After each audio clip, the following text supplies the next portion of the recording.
मेहमान हैं, आप सबका हम स्वागत और अभिनंदन कर रहे हैं। जो दूर दराज गांवों से चलकर हमारे बीच आए हुए सभी श्रद्धालु भक्तों का, अतिथियों का, माँ बहनों का और सत्संग प्रेमियों का कबीर मठ परिवार लखनऊ स्वागत और अभिनंदन कर रहा है। साथ ही साथ समस्त संत गुरुजनों के पावन श्री चरणों में भी अभिनंदन और वंदन है। थोड़ी देर बाद यहाँ के वर्तमान आचार्य पूज्य स्वामी श्री शांति साहेब जी का पदार्पण होने वाला है। इसी मंच से उनका आशीर्वचन होगा कुछ देर बाद। फिलहाल लखनऊ से पधारे हुए डॉक्टर अमर साहेब जी के सामने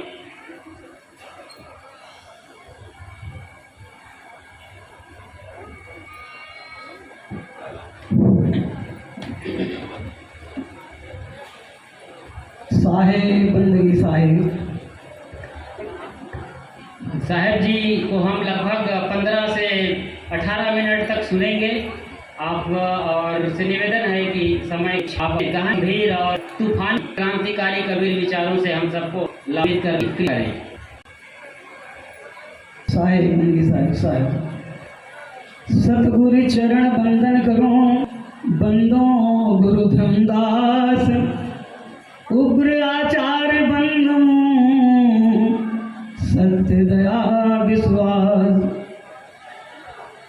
प्रातः स्मरणीय सदगुरु कबीर साहब के चरणों में कोटि कोटि बार साहेब बंदगी साहेब।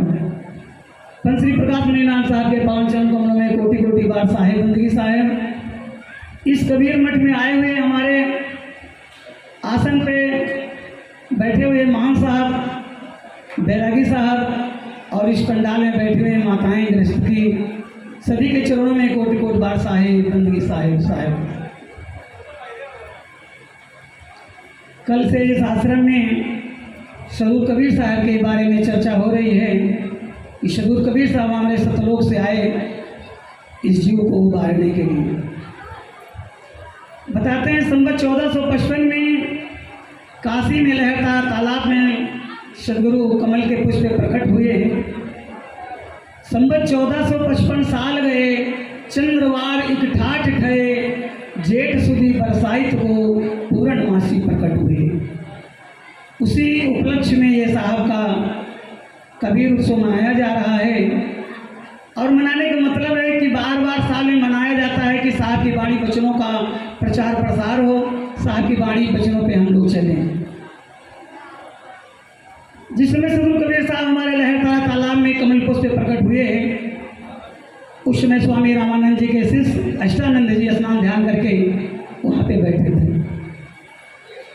गगन मंडल से उतरे सदगुरु कबीर, जल जमाई पौढ़न कियो, दो दिन के पीर, हिंदू के गुरु मुसलमान के पीर, सात दीप नौखंड में सोहन सत्य कबीर साहेब बंदगी साहब। इस तरह हमारे सदगुरु कबीर साहब इस भवसागर में जीव को चेताने के लिए आए। सर्वप्रथम सदगुरु कबीर साहब काशी में हमारे सत्य का प्रचार करने लगे तो लोग पूछे कि आप कहाँ से आए हो, तो साहब बोलते हैं कि अमर लोग से हम चले आए जगत मंझारा हो, सही छाप परवाना लाए समृत के परिहारा हो। बंस बयालीस थाना रोपो, जम्मू दीप मंझारा हो, जीव को दुखी देख भवसागर का कारण पगधारा हो। इस भवसागर में जीव बहुत दुखी है, कितने अच्छे कर्म करता है फिर भी इसको सुख नहीं। और सतलोक से आकर के वो यही रह गया, अपने निज धाम को पहुंचा नहीं, इसलिए मैं वहां से आया हूं इस जीव को चेताने के लिए। लोग कहते हैं कि साहब हमारे जब प्रकट हुए कोई जानता नहीं वो कहाँ थे, कैसे थे, किसके बच्चे हैं। बताते हैं जिसमें सदगुरु कबीर साहब प्रकट हुए तो नीरू जी और माता नीमा जी उनको मिले। लंबी कथा है, 60 ले चलेंगे कि मिले। और जब नीरू जी नाराज हुए कि ये बच्चा किसी का है, इसको यही छोड़ दो, तो माता नीमा ने बहुत विनती की कि नहीं, बच्चा बहुत प्यारा है, इसको साथ ले चलेंगे। लेकिन साहब ने देखा कि ये दोनों आपस में लड़ने लगे, तो साहब ही एक ही दिन के थे, मात्र मान लीजिए 8 घंटे के, लेकिन साहब बोलने लगे। क्या बोलते हैं, इसको भजन के द्वारा हम आपको सुनाते हैं।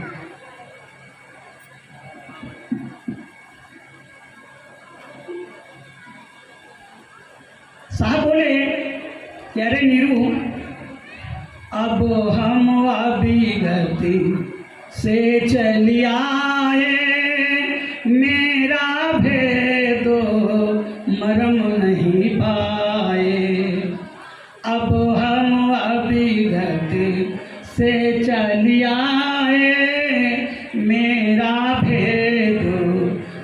जन्म नहीं पाए, ना हम जन्मे गर्भ बसेरा बालक हुए दिखलाए, ना हम जन्मे गर्भ बसेरा बालक हुए दिखलाए, काशी शहर जलज बिच डेरा कहाँ जुलाहा पाए, अब हम अभी गति से चल आए, हते भी दे धरि आए काया कबीर कहाए, हते भी दे धरि आए काया कबीर कहाए, बंस है तु हंसन के कारण रामानंद समझाए, अब हम अभिगति से चल आए, ना मोरे गगन धाम कछु नाही दीखत अगम अपारा, शब्द स्वरूपी नाम साहिब का सोई नाम हमारा, अब हम अभिगति से चल आए, ना मोरे हाड़ चाम ना लो, ना मोरे घर मात पिता हैं, ना मोरे घर दासी, साहब बताते हैं अपने मुख से खुद ही कि ना मोरे घर मात पिता हैं, ना मोरे घर दासी, ना मोरे घर मात पिता हैं, ना मोरे घर दासी, नाम जुलाहा जात धराए और जगत कराए हांसी, अब हम अभिगति से चल आए, ना मोरे हाड़ चाम ना लोहू, सदगुरु कबीर साहब हमारे 5 तत्व के नहीं, इसीलिए श्वासा से पैदा नहीं, पानी से पैदा नहीं, श्वासा नहीं शरीर, और अन्न आहार करता नहीं ताको नाम कबीर। 5 तत्व से साहब नहीं, हम लोग 5 तत्व से। साहब कहते हैं कि ना मोरे हाड़ चाम ना लोहू, हौ सतनाम उपासी, तारण तरल अभय पद दाता, कहत कबीर अविनाशी, अब हम अभिगति से चल आए, अब हम अभिगति से चल आए, मेरा भेद मरम नहीं पाए, अब हम अभिगति से चल आए, साहेब बंदगी।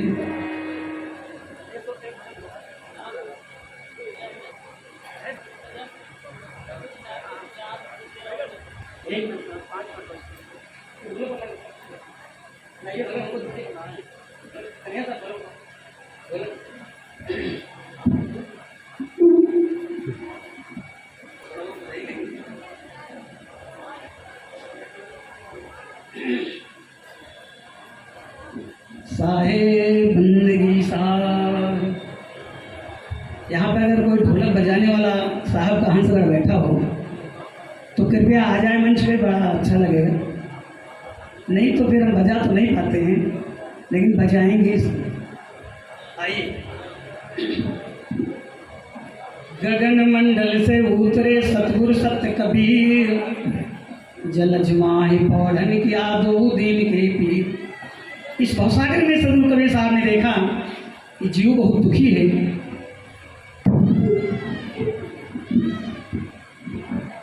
जीव को तारने के लिए आए।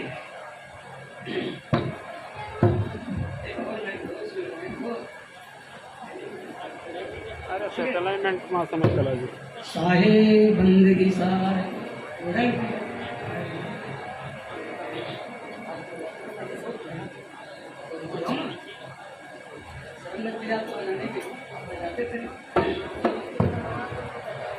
कृपा करने को जीवों पर। सदगुरु कबीर साहब हमारे भवसागर में जीवों को तारने के लिए आए।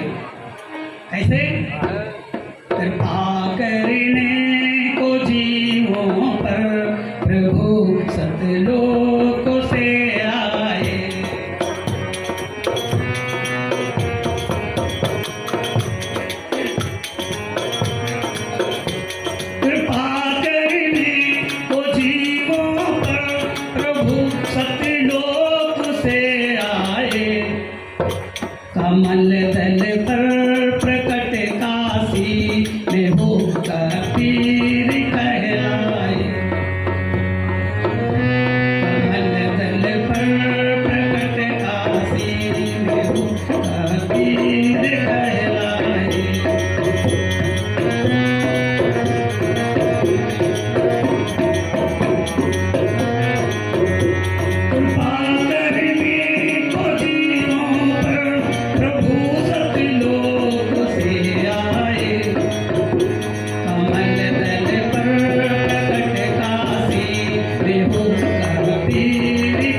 जमाने में लगभग साहब की उम्र 10 साल की थी।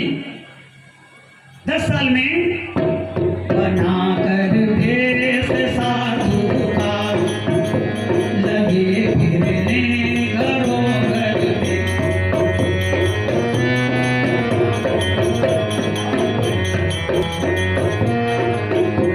बना कर भेष साधु का लगे फिरने घरों घर में। कहे हमसे करो चर्चा, ये सुनते कान घबराए।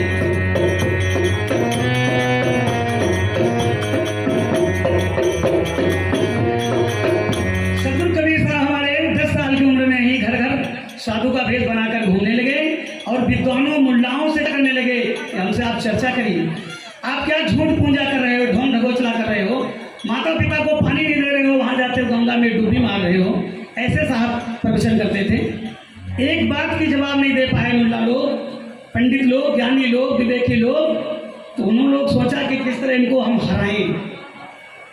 पंडित लोगों ने सोचा क्या, चली नहीं और युक्ति तो सभी पंडितों लगे कहने।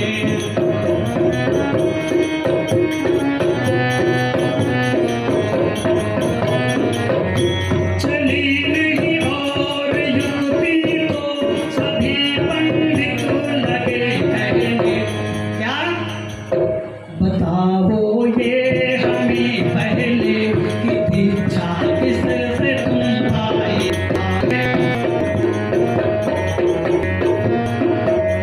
ज्ञानी लोग कहने लगे कि ये बाबा जी ये बताइए कि आपने गुरु किया है?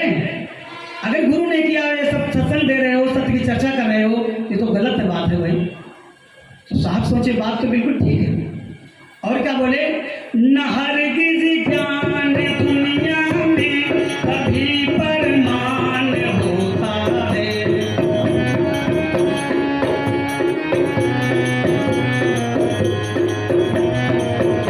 न हरगिज ज्ञान दुनिया में कभी परमान होता है। बिना कोई गुरु के पास जाकर कान भुलवाए।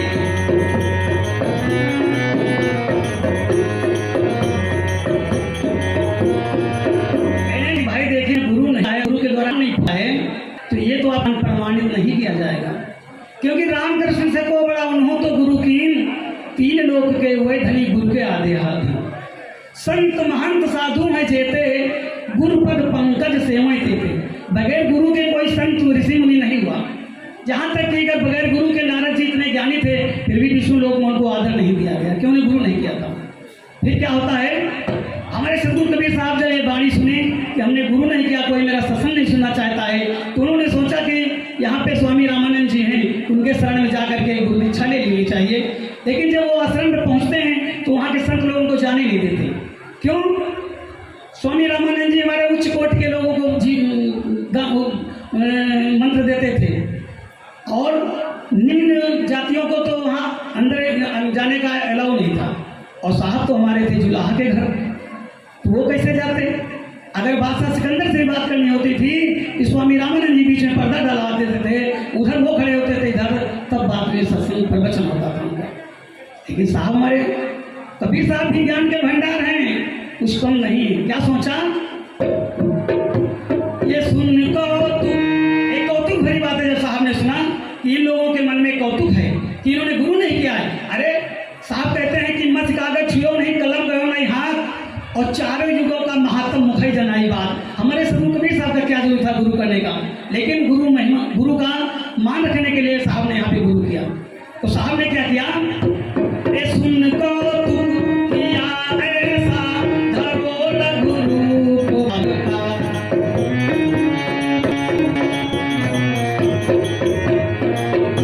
ये सुन कौतुक किया ऐसा, धरो गुरु को भगता। जाए गंगा किनारे घाट पर, सोए सिर नाए।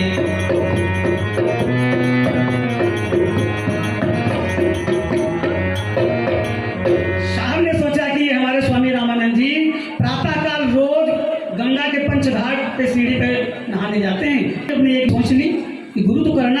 सुनने वाला नहीं। साहब 10 साल के हुए, साल की अवस्था का बच्चे का रूप बना करके सीढ़ी पे लेट गए। भाई स्वामी रामानंद जी नहाने के लिए जा रहे हैं। कैसे? नहाने के समय जाने में रामानंद स्वामी की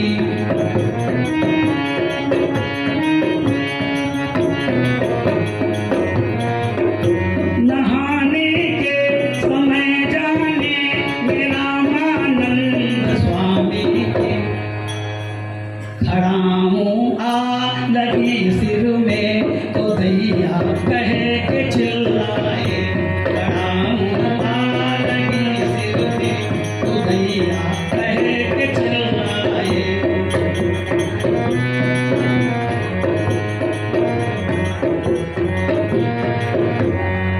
जब स्वामी जी हमारे नहाने के लिए जाते हैं तो खड़ाऊ साहब के सिर में लग गई। साहब रोने लगे, अरे दैया, स्वामी जी ने सुना ये बच्चा यहाँ कैसे? यहाँ तो कोई नहीं होता था प्रातः काल जब हम आते थे, आज ये बच्चा किसका यहाँ पे सो गया? दयालु संत थे।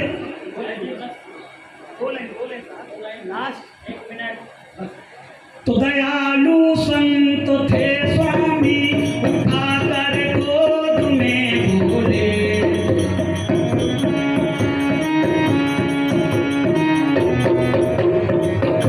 दयालु संत थे स्वामी, उठाकर गोद में बोले, क्या? भजो श्री राम मत रो, मिटे दुख हरि का गुण गाए। ओ श्री राम मत रो, मिटे दुख हरि का गुण गाए। एक लवण और है केवल सारे यहाँ को लीला की है हम लोगों को चिताने के लिए। क्या? करी ऐसी बहुत लीला, कहाँ तक कह सके कोई।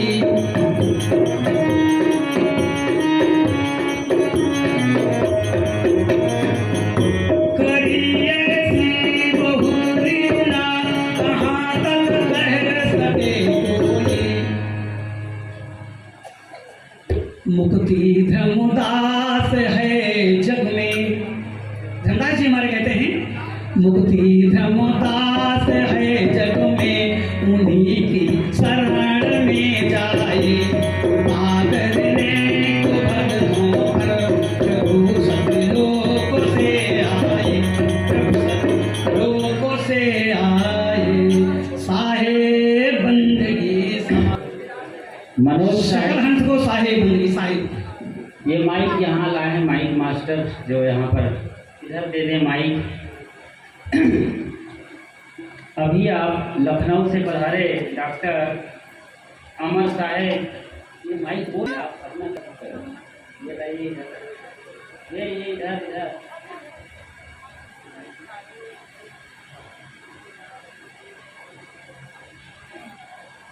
आ गया, अरे भैया इधर लगाओ पहले।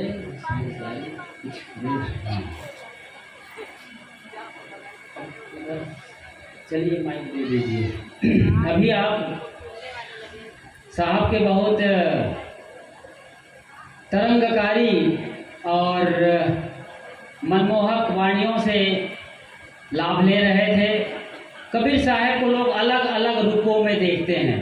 कबीर साहब के अंदर इतनी सच्चाई थी क्योंकि अपने को दुश्मन कहने वालों को पसंद करते हैं। सोच लीजिए, पाकिस्तान जैसे कट्टर मुस्लिम देश में और बाकी के 58 देशों में भी कबीर साहब को सुना जाता है, पढ़ा जाता है, क्योंकि कबीर साहब को नीरू नीमा जो पाले थे, गरीब जुलाहे रहे हैं मुस्लिम बिरादरी के, जो कि कुछ समय पहले ही हिंदू से कन्वर्ट होकर के जुलाहा हो गए थे, उन लोगों ने पाला था। तो सबको मालूम है कि परवरिश मुसलमानी खानदान में हुई है, इसलिए बाकी दुनिया के लोग उन्हें पढ़ते हैं, सुनते हैं, क्योंकि दोनों मजहब पर करारा प्रहार किया है कबीर साहब ने। और जो महिमा में बात की जाती है वो एक ऐसी जैसे कोई लीला कर रहे हैं साहब, ऐसी बात नहीं है। लीला केवल कहने और सुनने में सच लगता है। अभी आपने देखा कोरोना में कितनी लीला चलती है भगवान और 33 करोड़ देवी देवताओं का, लेकिन कोरोना में कोई भगवान एक नहीं आया जो बचा सके अपने। अरे कम से कम वहाँ मक्का मदीना से कोई अल्लाह ताला पैगंबर ही आ जाता, मक्का मदीना से जमजम का पानी बांटता और कम से कम 58 देश में जो कट्टरपंथी मुस्लिम हैं उनको बचा लेते। मगर तमाम नहीं, लाखों करोड़ों लोग मुसलमान की संख्या मारी गई। ईसा मसीह भी नहीं आए कि उनको बचा लेते। वेटिकन सिटी में आकर पोप और पादरियों को सलाह देते कि तुम होली वाटर बांटो, कोई भगवान नहीं आया। ऐसे ही हिंदुओं के में कोई आया? ऋषिकेश, हरिद्वार को देख लीजिए, या बाकी जो और भी वैष्णव देवी से कन्याकुमारी तक, मुंबई की मुंबईया देवी से कोलकाता की काली माई तक, कोई देवी देवा नहीं आया बचाने के लिए। अपनी बिरादरी के हिंदू, मुस्लिम, सिख, ईसाई, अपने अपने लोगों के लिए कोई भगवान नहीं आता।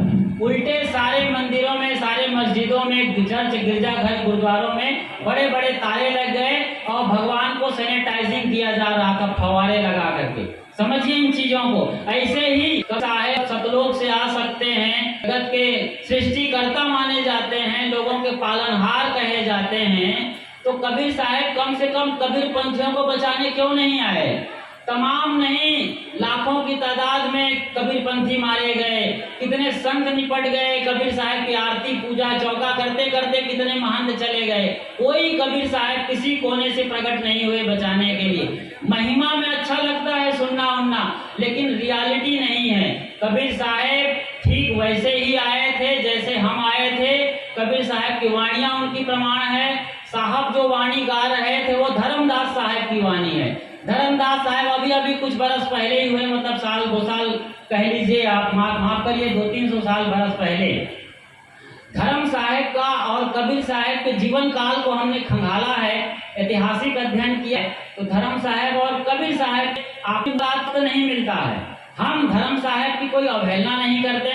उन्होंने कबीर साहब की भक्ति को घर घर पहुंचाया, धारा गंगा बहाया है। उनका हम वाकई में शुक्रगुजार हैं, उनकी हम पर कृपा है, आशीर्वाद है। लेकिन ऐतिहासिक अध्ययन से कोई तालमेल कबीर साहब के साथ नहीं बैठता है। बाद में युगलानंद बिहारी जैसे जो लेखक हुए हैं उनके साथ मिलकर धर्मदास साहब ने, जो कि बांधवगढ़ मध्य प्रदेश में हुए हैं, उन्होंने बहुत सारे सागर ग्रंथों की रचना की है। और सारे सागर ग्रंथों में, जिसमें कबीर मंसूर भी आता है, ज्ञान गुदड़ी है और भी तमाम ग्रंथों में कबीर साहब की महिमा को उठाया गया है। उन्हें परब्रह्म, परमात्मा, परमेश्वर कहा गया है। चारों युगों में करुणामय, ससुकृत मुनिंद्र करुणामय कबीर के नाम से आया बताया गया है। बहुत महिमा है, हम सबकी महिमा का वंदन करते हैं। लेकिन सच्चाई को भी आपको समझना है। धरातल पर आप खड़े हैं, आप हवा में खड़े नहीं हो सकते हैं। धरातल पर, जमीन पर खड़े होते हैं, जमीन की बातों को भी समझना है। कबीर साहब की भक्ति धारा को बहाने में खरसिया गादी और दामाखेड़ा गादी की बहुत महिमा है, बहुत बड़ा उनका अहम रोल है, जो कबीर साहब की भक्ति को जन जन तक, घर घर तक पहुंचाए हैं। लेकिन विवेक विचार उससे बड़ा तत्व है। जब तक विवेक और विचार नहीं करते, हम कहीं सच्चाई से दूर रह जाते हैं। और इन बातों को साहब अभी प्रस्तुत कर रहे थे। कुछ पल और है हमारे पास, उसके बाद यहाँ के वर्तमान आचार्य सदगुरु शांति साहब जी आने वाले हैं। तो इसी बीच 5 और 7 मिनट के लिए हमारे बीच में संतों का यहाँ पर मंचासीन हुए हैं, उनसे विचार सुनेंगे। संत श्री गुरबोध साहब जी, जो पडरौना कबीर मठ से आते हैं, क्या नाम है? पडरावा हैं, तो वहां से आप पधारे हैं। संत श्री गुरबोध साहब, आप थोड़े समय में हम सबको अपने गहन गंभीर विचारों से लाभान्वित करने की कृपा करें।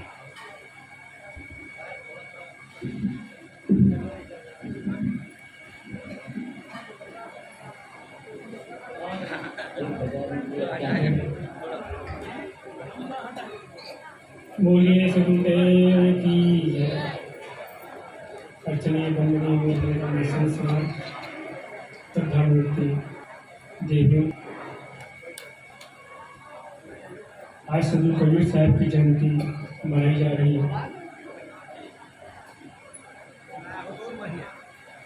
उसी के संदर्भ में आपके बीच में संत कबीर की वाणी विचार आपके बीच में रख रहे हैं। साहब कबीर मानव जीवन पर प्रकाश डालते हुए हमें हमेशा सावधान करते आए हैं। और सभी महापुरुष जीवन पर ही सारा जोर देते हैं। सूर कबीर ने कहा, चलते था न न कोस और पीछे मेरा कहो कौन को। हम अभी चाहे थे आडंबरदारियों में चले जाते हैं कि हंसते तो हैं जीवन भर मंजिल पाने के लिए, लेकिन जो मंजिल हमें प्राप्त करनी है वो मंजिल हम प्राप्त नहीं कर पाते। क्यों नहीं कर पाते? क्यों हम बहकावे से जाते हैं कि कोई कहता है कि पूरब जाओ, कोई कहता है पश्चिम जाओ, लेकिन हमें मार्ग नहीं मिल पाता है। और जब सही दिशा नहीं मिलेगी हमारा होगा। ये साहब कहते हैं कि हम चलते तो रहे, हम काशी गए, मथुरा गए, द्वारिका गए, न जाने कहाँ कहाँ गए, लेकिन वहाँ मुझे क्या मिला? पलटू साहब ने कहा कि सातपुरी हम देखा चारों धाम, और देखा चारों धाम सबन में पाथर पानी, और कर्मन के बस परे मुक्ति की राह भुलानी। जहाँ पर गए पत्थर और पानी में भटकते रहे, लेकिन वहाँ पर सच्चाई कुछ नहीं मिली। कहते हैं जिस तरह एक पौधा छोटा सा होता है और हम उसे पानी डालते हैं, खाद देते हैं, धीरे धीरे पेड़ मजबूत हो जाता है, उसी प्रकार हमारे जीवन की भी यही दशा है। हम इतना आडंबर और अंधविश्वास की जगहों पर जा करके पंडा पुजारियों के चक्कर में, पंडितों के चक्कर में पड़ करके इतनी मजबूत जड़ें हो जाती हैं पानी डालते डालते कि फिर वो उखड़ने वाली नहीं होती है। हम चारों तरफ जकड़ जाते हैं। इसलिए साहब कहते हैं कि झाल परे दिन आत है, अंतर पर गई सांझ। चलते चलते संध्या हो गई, शाम हो गई, हमारी इंद्रियां शिथिल हो गई, हमारी खाल लटक गई, लेकिन हम समझ ही नहीं पाए, अर्थात बुढ़ापा हमारा करीब आ गया। लेकिन जिस मंजिल को मुझे प्राप्त करना था वो मंजिल हम प्राप्त नहीं कर पाए। इसमें किसका दोष है? साहब कहते हैं कि बीचे में डेरा पड़ा, कहो कौन को दोष। इसमें किसका दोष देंगे? जब हम हर तरफ से असमर्थ हो जाते हैं तब मनुष्य काल का दोष देता है, कर्म का दोष देता है कि हमारे कर्म ही खराब थे, हमारा भाग्य ही खराब था। लेकिन ना हमारा कर्म का दोष है, ना भाग्य का दोष है, अपने किए हुए कर्मों का ही दोष है।